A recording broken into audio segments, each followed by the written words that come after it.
regarding Jake Laravia and the player they got here, definitely is a young, intriguing player that had a very good end to last season. After being traded to the Sacramento Kings, he really started to flourish, even prior to that point with Memphis too, and I think they definitely regret trading him and not guaranteeing that final year of his contract for that fact. Last season overall though, put up roughly 7 points per game, 4 rebounds per game, 2.5 assists per game in only 20 minutes per game, shooting 47.5% from the field and 42.3% from beyond the arc. Very impressive, and not to mention on only about 2.2 attempts per game, but translating that to per 36 minutes, roughly 4 of them per game, and has shown to be a fairly productive, efficient, high volume shooter at times too. Last season, for example, took roughly 7 per 36 minutes, 6.2 per 36 during his rookie year, so definitely has shown the ability to be a pretty high volume shooter in some limited minutes.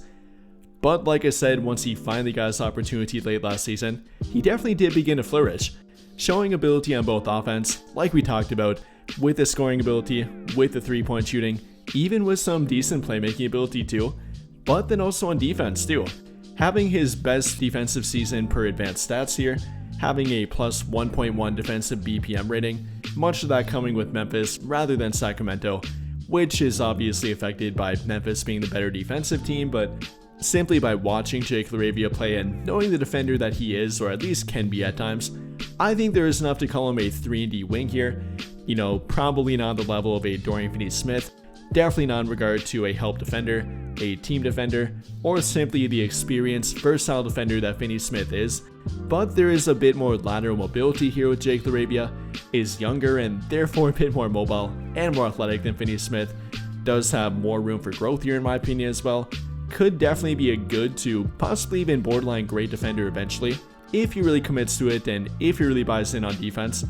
But all around there is more upside here with him on both ends of the court compared to Dorian Finney-Smith. And well, that's kind of the trend they're currently going with, currently going in a younger direction to fit Luca Doncic's timeline, rather than more of a all-in 1 to 2 year time frame to fit LeBron and Anthony Davis's timeline, which is what they were currently working with prior to this point. But again, now with Luca Doncic, they're definitely going that younger direction. I mean, putting guys around him that can fit a 5 to maybe even 10 year time frame, being with him throughout that entire time and growing with him. That's really signaling what they did here with Jake Laravia, and this is only the start of it too.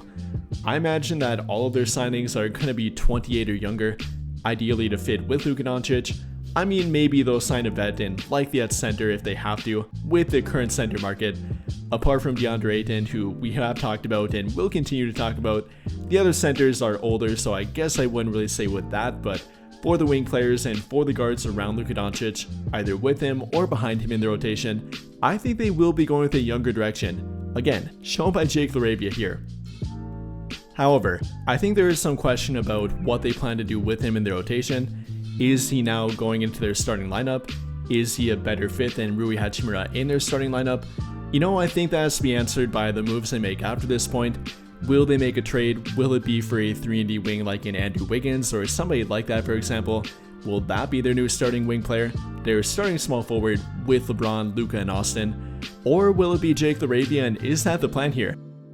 In my opinion, probably not for the starting lineup. I think he's more replacing Finney-Smith's role off the bench.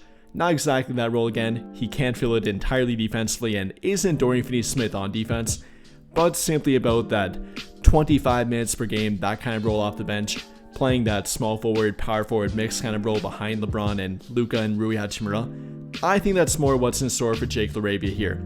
Playing that role for this season, doing different things than Dorian Finney-Smith offensively, still feeling that catch and shoot role, which he definitely can fill again, coming off a very efficient 3-point shooting season, like I pointed out before, but also doing more on offense than Finney-Smith ever did or really could do for their team. Having more on the dribble game, being able to attack the rim a bit more and actually take defenders off the dribble, that's something that Jake Laravia can do, that Dorian Finney-Smith really couldn't do. So that does add another element to their game, adding a player off the bench that can create his own shot and is not afraid to create his own shot, sometimes for better or worse at times, but simply adding more confidence and a little bit more of a spark plug off the bench might be a good option for them and might actually improve their team in some ways too. But I think that'll pretty much do it for this one. And if you enjoyed the video, then I'll greatly appreciate it if you dropped a like, subscribe to the channel if you have not already, and hit that notification bell to never miss out when I upload a video. But as always, thank you for watching and have a great day or night.